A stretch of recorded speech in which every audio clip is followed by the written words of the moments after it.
VIP போல காத்திருந்து அழைத்துச் செல்லப்படுவது வேறு யாருமல்ல, ராக்கெட் லான்ச்சரை வீட்டில் பதுக்கிய வழக்கில் கோர்ட்டில் ஆஜராக வந்த பணங்காட்டு மக்கள் படை கட்சியின் தலைவர் ராக்கெட் ராஜா தான்.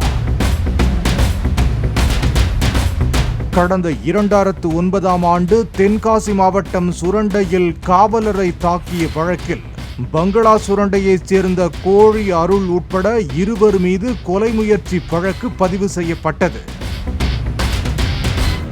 போலீசாரிடம் சிக்கிய கோழி அருள் தான் ராக்கெட் ராஜாவுடன் இருப்பதாக கூறியதன் பேரில் போலீசார் ராக்கெட் ராஜா வீட்டில் அதிரடி சோதனை செய்தனர்.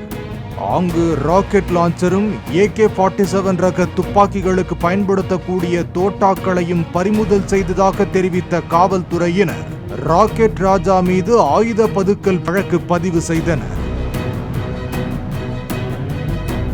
இந்த வழக்கு விசாரணை கடந்த 15 வருடங்களாக நீதிமன்றத்தில் நடந்து வருகிறது.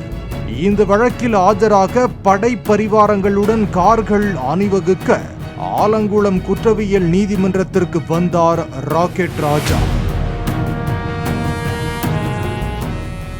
நீதிபதி ஆனந்தவல்லி முன்னிலையில் ஆஜரான ராக்கெட் ராஜாவிடம் வரும் ஜூலை 15ஆம் தேதி தென்காசி மாவட்ட நீதிமன்றத்தில் ஆஜராக உத்தரவிடப்பட்டது.